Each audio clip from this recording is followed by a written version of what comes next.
आज आपण जे पाहणार आहोत त्याच्यावर मी तुम्हाला प्रश्न विचारले, बरोबर? आता आपण रोज बोलतो, आता मी बोलते किंवा तुम्ही बोलतात, मी उद्या अभ्यास करून येणार किंवा मी उद्या गावाला जाणार आहे, मी काल शेतात गेले होते, बरोबर की नाही? मी भात रोपणीसाठी गेली होती. मग हे काय झालं बेटा? शब्द की वाक्य? वाक्य झालं. पूर्ण काय झालं? हे वाक्य. पण ते कशाचे मिळून बनलं आहे? शब्द शब्द मिळून काय बनलं आहे? वाक्य बनलं आहे. आणि हे शब्द शब्द मिळून जे वाक्य बनलं आहे, तर हे जे शब्द आहेत, उद्या, बरोबर, काल, शेतात जाणार आहे, भात रोपणीला, हे जे वेगवेगळ्या शब्दांनी जे वाक्य बनतं, त्या शब्दांचं वेगवेगळं कार्य असतं, कृती असते. त्या शब्दातून वेगवेगळी कृती लक्षात येते, वेगवेगळं कार्य लक्षात येतं, बरोबर? आणि त्या सर्व शब्दांच्या कार्याला, कृतीला काय म्हटलं जातं? शब्दांच्या जाती म्हटलं जातं. काय म्हटलं जातं? मग आता ज्या शब्दांच्या जाती आहेत, 8 जाती आहेत. कोणत्या जाती आहेत? शब्दांच्या किती जाती आहेत? 8. नाम, सर्वनाम, विशेषण, क्रियापद, क्रियाविशेषण, शब्दयोगी अवयव, उभाणवयी अवयव आणि केवळ प्रयोगी अवयव असे एकूण 8 शब्दांच्या जाती आहेत, बरोबर? मग ह्या ज्या 8 शब्दांच्या जाती आहेत, ह्या अगोदर आपण घेऊ, मग त्याच्यानंतर पुढचं, बरोबर? 8 शब्दांच्या जातींचं थोडक्यात माहिती मी देणार आहे. नंतर मात्र प्रत्येक जातीविषयी सविस्तर माहिती आपण घेणार आहोत. ठीक आहे? ओके. तर आता बंद करा. वेगळ्या कार्यावरून शब्दांच्या जाती तयार होतात, बरोबर? आणि या जे शब्द आहेत, हे शब्द वाक्य बनवताना काही शब्दांमध्ये बदल होतो आणि काही शब्दांमध्ये अजिबात बदल होत नाही. आलं लक्षात? ज्या वेळेस आपण वाक्य बनवतो त्यावेळेस काही शब्दांमध्ये बदल होतो, काही शब्दांमध्ये बदल होत नाही. मग ज्या शब्दांमध्ये बदल होतो त्याला विकारी शब्द किंवा सव्यय असं म्हणतात.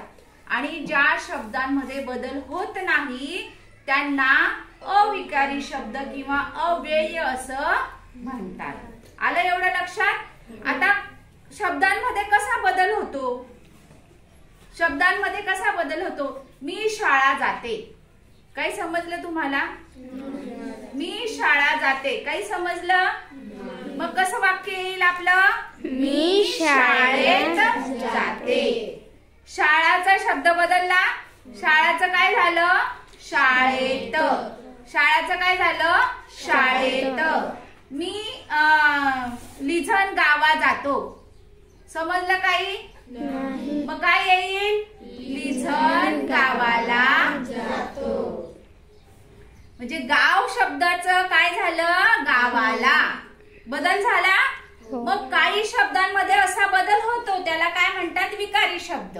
आणि काही शब्दांमध्ये अजिबात बदल होत नाही त्याला अविकारी शब्द असे म्हणतात. आता शब्दांच्या जातींमध्ये कुठल्या शब्दांमध्ये बदल होतो आणि कुठल्या शब्दांमध्ये बदल होत नाही? हे बघा की जे नाम आहे, प्रत्यय लावताना बदलणारे शब्द कोणते? नाम, सर्वनाम, विशेषण आणि क्रियापद. जे नामाचे शब्द आहेत, जे सर्वनामाचे शब्द आहेत, जे विशेषणाचे शब्द आहेत आणि जे क्रियापदाचे शब्द आहेत, यांच्यामध्ये वाक्य तयार करताना बदल होतो. म्हणजे ते कोणते शब्द आहेत? विकारी शब्द आहेत. कोणते शब्द आहेत? विकारी शब्द आहेत. आणि क्रियाविशेषण अव्यय, शब्दयोगी अव्यय, उभाणवयी अव्यय आणि केवळ प्रयोगी अव्यय यांचे जे शब्द आहेत, या शब्दांमध्ये वाक्य बनवताना बदल होत नाही. आता क्रियाविशेषण अवयव हे कोणाबद्दल विशेष माहिती देतं? क्रियापदाबद्दल. म्हणजे तो चालतो, पण कसा चालतो? भरभर चालतो किंवा हळूहळू चालतो. तर हे हळूहळू, भरभर, पटकन हे जे शब्द आहेत, तर ह्या शब्दामध्ये वाक्य बनवताना बदल होत नाही. बरोबर. आता शब्दयोगी अवयव आहेत.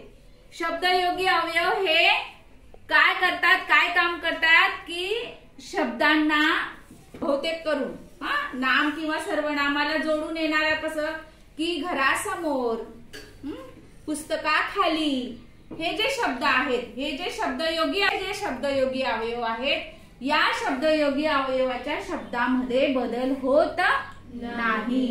पुढे उभान्वयी अवयव. उभान्वयी अवयव पण तेच की शब्दांना जोडणारा आणि वाक्यांना जोडणारा. म्हणजे आणि, पण, परंतु, किंवा, अथवा, हे जे उभान्वयी अवयवाचे जे शब्द आहेत, या शब्दांमध्ये पण वाक्य बनवताना बदल होत नाही. म्हणजे ते कुठले शब्द आहेत? अविकारी शब्द आहेत. कोणते शब्द आहेत? अविकारी शब्द आहेत. आणि केवळ प्रयोगी अवयव जे उद्गारवाचक शब्द आहेत. केवळ प्रयोगी अवयव म्हणजे जे उद्गारवाचक, की आपण पाहिल्याबरोबर आपल्या तोंडातून शब्द बाहेर पडतात. आता जर आपण मोठा साप पाहिला तर कसं म्हणू? बापरे, किती मोठा साप आहे. म्हणजे बापरे हा जो शब्द आहे, याच्यात मात्र वाक्य बनवताना बदल होत नाही. अबब, केवढी मोठी इमारत. बरोबर की नाही? किती सुंदर बगीचा. म्हणजे हे काही जे शब्द आहेत केवळ प्रयोगी अवयवाचे, उद्गारवाचक जे शब्द की जे आपल्या तोंडातून पटकन भाव व्यक्त करतात, अशा शब्दांमध्ये वाक्य बनवताना बदल होत नाही. त्या शब्दांना काय म्हणतात? अविकारी शब्द म्हणतात.